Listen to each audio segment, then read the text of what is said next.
Kisah Syekh Ahmad Khatib Al-Minangkabawi, seorang alim Nusantara yang jadi imam dan khatib di Masjidil Haram.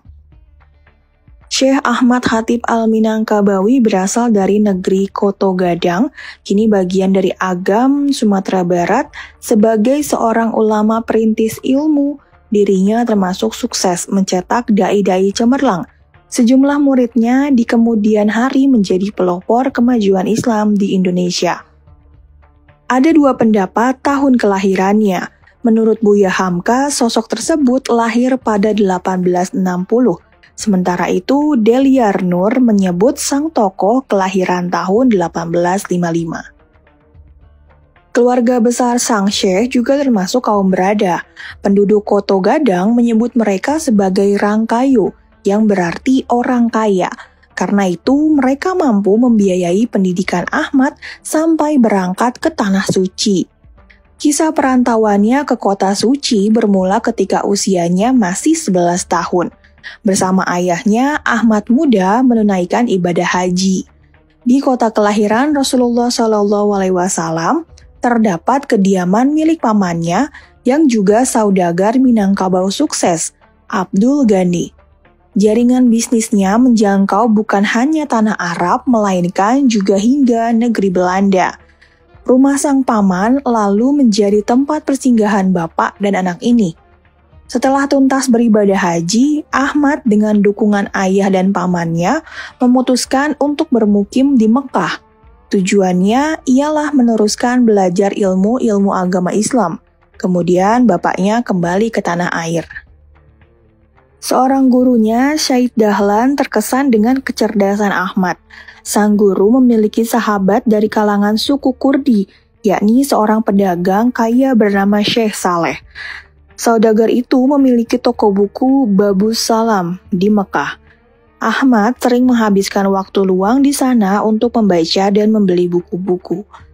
Lama-kelamaan, Syekh Saleh juga seperti Syed Dahlan, bersimpati kepada anak muda ini. Tepatnya 10 tahun sejak mulai belajar di Mekah, Ahmad lalu menikah dengan seorang putri pedagang tersebut, Khadijah.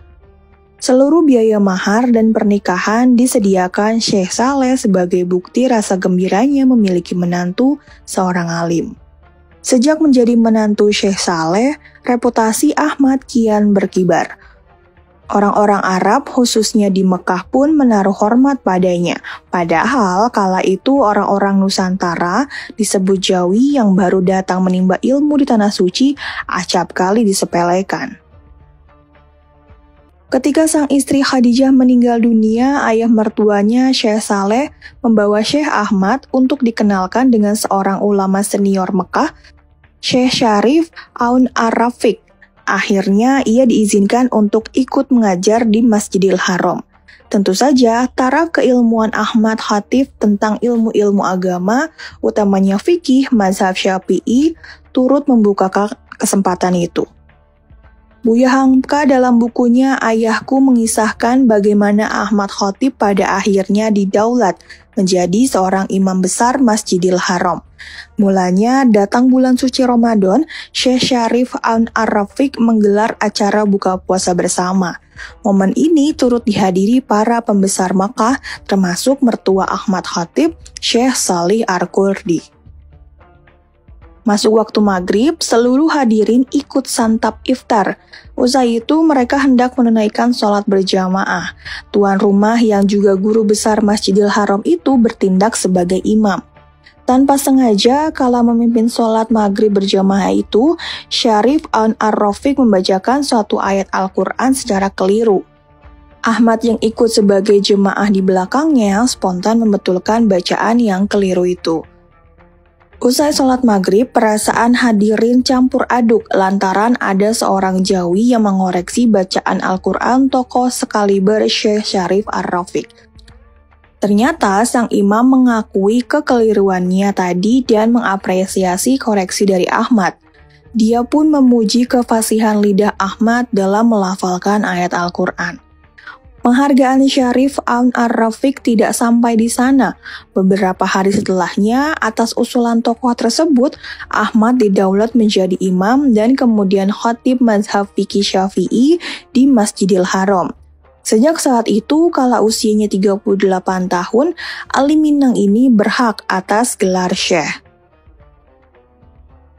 Buku Cahaya dan Persatuan karya Dandang A. Dahlan merangkum silsilah keluarga Syekh Ahmad Khatib Al-Minangkabawi. Ia berasal dari kalangan terhormat di ranah Minang. Ayahnya bernama Abdul Latif, ibunya Limbak Urai, adalah putri alim paderi terkemuka yakni Tuanku Nan Renceh. Abdul Latif memiliki kakek bernama Tuanku Abdul Aziz, seorang ulama Koto Gadang yang pernah berjuang dalam Perang Paderi. Imam Masjidil Haram bermazhab Syafi'i ini memiliki paman bernama Sultan Muhammad Salim yang merupakan ayah kandung Masyhudul Haq, lebih dikenal sebagai Haji Agus Salim.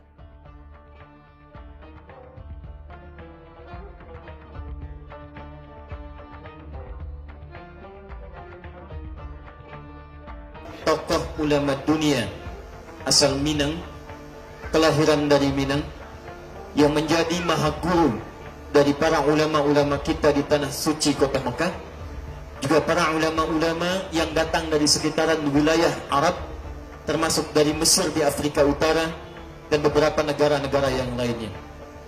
Mereka belajar pada seorang alim yang bukan dilahirkan di Arab, bukan berasal dari wilayah Arab, tapi lahir dari tanah Minang, di Minangkabau, di Kota Pulau, lahir pada tanggal 24 Juni tahun 1860, diberi nama Syekh Ahmad Khatib Al-Minangkabawi.